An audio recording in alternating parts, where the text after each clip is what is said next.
ये दोनों कपल है जिनका नाम जॉस और सोफिया है। ये दोनों जंगल में हाइकिंग के लिए गए थे, लेकिन मौसम खराब होने से वापस जाने का सोचते हैं। और जैसे ही वे दोनों गाड़ी के पास पहुंचे तो देखा कि एक आदमी उनकी गाड़ी का लॉक तोड़ने की कोशिश कर रहा था।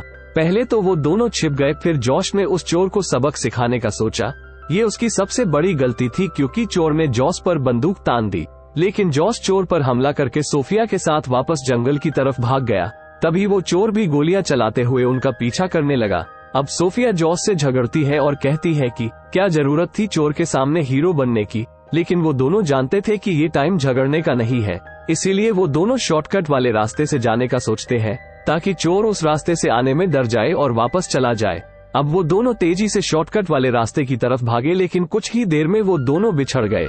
इधर सोफिया गलती से एक पेड़ से टकरा गई और उसे चक्कर आने लगे। तभी वो थोड़ा सा आगे चलकर एक दलदल में गिर गई। ये दलदल काफी गहरा था, जिससे काफी कोशिश करने के बाद भी सोफिया बाहर नहीं निकल पाए। फिर उसने मदद के लिए जॉस को काफी आवाज दी। खुशकिस्मती से जॉस ने सोफिया को जल्द ही ढूंढ लिया।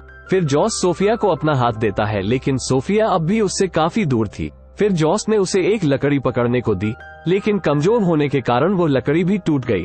अब सोफिया डर के कारण छटपटाने लगी, जिससे वो दलदल में और फंसती चली गई और आखिर में सोफिया पूरी तरफ दलदल में डूब गई। तब जॉस उसे बचाने के लिए उस दलदल में कूद गया। किसी तरह उसने सोफिया का सर दलदल से बाहर निकाला ताकि वो सांस ले सके। अब सोफिया तो बच गई थी, लेकिन वो दोनों इस दलदल में फंस गए थे। तब जॉस ने सोफिया से एकदम शांत रहने को कहा, क्योंकि वो जितना ज्यादा हिलेगी उतना तेजी से दलदल में फंसती जाएगी।